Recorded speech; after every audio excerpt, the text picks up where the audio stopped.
if you had to compare each of them to a player on the team? Well, Miles Sanders, T.J. Edwards. Who are you like, Taylor? She's got a lot of personality. That's a good one. Slay, T.J. Edwards, Miles Sanders. So that's a good sign for Slay, T.J. Edwards, and Miles Sanders. Yeah, there you go. Nick, the offense seemed to struggle a little bit today. Why do you think that was? Well, I want to go watch the tape, and I think that when you're in training camp, there's going to be ebbs and flows on both sides of the ball. In fact, that's what you want. You want there to be ebbs and flows on both sides of the ball. You don't want one side to dominate the other side, and so you're going to look for those. And so there's no doubt we have good balance on both sides of the football, and defense is presenting challenges, both with the looks and then with the players that we have up on that side of the ball.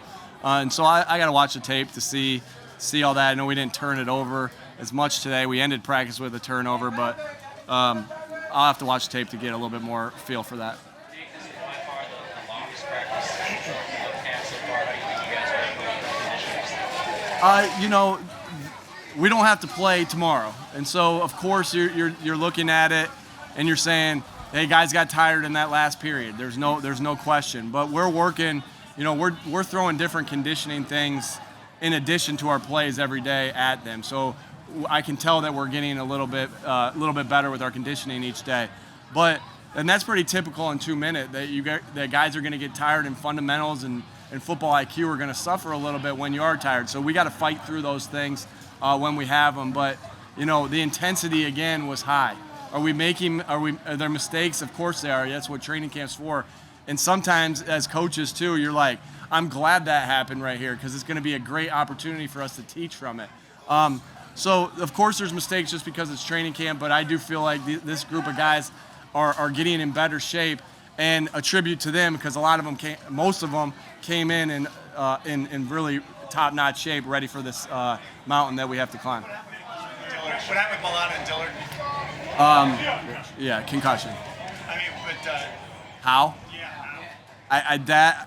I don't know the exact play it happened on either of them, and neither of the guys were able to say the exact play that happened on either of them. So it's obviously it's football, and there's collisions, and there's no more collisions than the O and D line have, right? That's why they're wearing the Guardian caps, because they have the most collisions.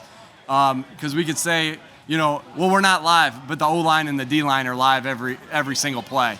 And, so I don't know exactly how it happened. And like I said, they don't either, but obviously we'll be very cautious with those guys. They both happened on Tuesday, during Tuesday's practice, I would imagine, not Wednesday. I'm sorry? Did both those concussions happen on Tuesday?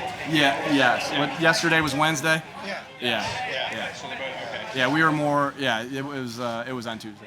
Did Devontae injure his groin? How did he? I can't give you, again, the certain play that it happened. Again, we're being cautious with him. We know how important he is to this organization. And I don't know exactly a play, but, they're running a lot. He's always at the top of the charts of who ran the most. And so just a little bit of wear and tear there. Hey, Nick, as far as your offensive install, has the walkthrough days, has that shifted your timing with that kind of stuff, or is it still the same sort of process, whatever practice? You take into account days off when you're going through an install, but as far as the walkthroughs, it gives you an opportunity just to get even more plays run, right? And so we stay right on course with our walkthroughs there as far as where we are in the process of the install. And because you can get a lot of plays run and a lot of plays rep.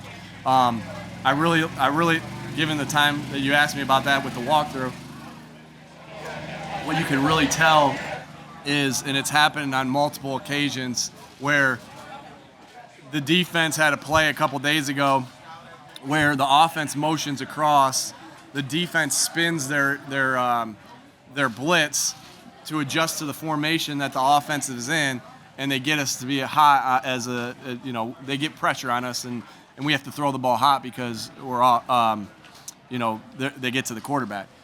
And that doesn't happen unless there's extreme focus and detail that's happening in the meetings and the walkthroughs. So a tribute to the players. They know how important walkthroughs are, and they're treating that just like a game we talk all the time. Your full speed to the snap and walkthrough, and that's just, I'm just giving you one example of what happened, and it's been happening over and over and over again with our offense and our defense, because they're acting like true pros in those walkthroughs. So when will the offense be completely installed? When would that install be finished? Usually our installs are 8 days. They used to be 10. Now they're 8. Just because as you go further in your coaching career, you realize we don't have to have every single play in. There's a lot of good plays. What do our guys do well? So it's an 8-day install, and so we're closing up on the end of the installs. Nick's been very particular about the way Nick's been very particular about the way you want your routes run.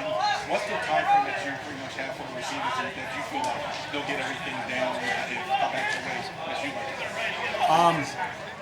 to? It's very important that the quarterback knows exactly where the receivers are going to be. So if it's zone, we talk about all the time, there's route discipline, right? There's route discipline as far as, hey, you have to be here at this particular time, and versus this look, you got to be here, this look, you got to be there. So we spend a lot of time on that, because if you can just get guys in the right position, that's half the battle, right? Versus the different looks. And then it's being sharp and detailed with your routes. One, so you can separate from the defensive back or the linebacker, and two, so you indicate. So for the quarterback when you're breaking down. So everything we're doing as far as that, I know what it takes to be on a good passing team. I've been on a lot of good passing teams, and those are really common denominators of the receivers and tight ends and running backs of good passing games. Be where you're supposed to be disciplined in your route, indicate to the quarterback, separate from the defensive back. And so, everything we're talking about right there is critical so the quarterback reads the play correctly. So in a sense, when I'm getting on the receivers, tight ends, running backs on something like that, right? When I'm getting on those guys about that, I'm getting on them for the benefit of the quarterbacks and the benefit of the offensive line that the ball's getting out on time. So it's awesome. That's why this is the ultimate team game. It takes everybody to be precise, and so we're very particular with that. I don't want to give it a time like it takes this long to get there, but you see gradual improvements, and you're more and more saying it. Every time I have something like that, it's like more and more times I'm saying in the film room, that's exactly how you do it. That right there, right? That's when I know we're getting close. That we're going through that process, and it's like you're just seeing it over and over again. Are we there yet? No. But I feel myself saying that more and more each day, and tribute to the guys. They're on the details and attention to the detail. What do you see from Jalen right here? Especially like Tuesday seemed like he had a really good day. I mean, is he kind of starting to stack some days? He came in great shape, ready to go. And so that's a big part of it, right? Being able to run through. He plays a position that you got to run all day. And so he's ready to go and ready to go as far as his shape when he first got in here. And he's just working to get better every day. And so I see improvements, right? He's making plays when his opportunities. We talked to him a lot about, hey, you're not going to get 11 chances a game like you did at TCU. But if you get 3, you got to take advantage of those 3, and you can't leave them on the field. So it's the consistency, it's his shape, and I see that he is playing more consistent right now. Last season, that Bradbury was one of the tougher matches for the context.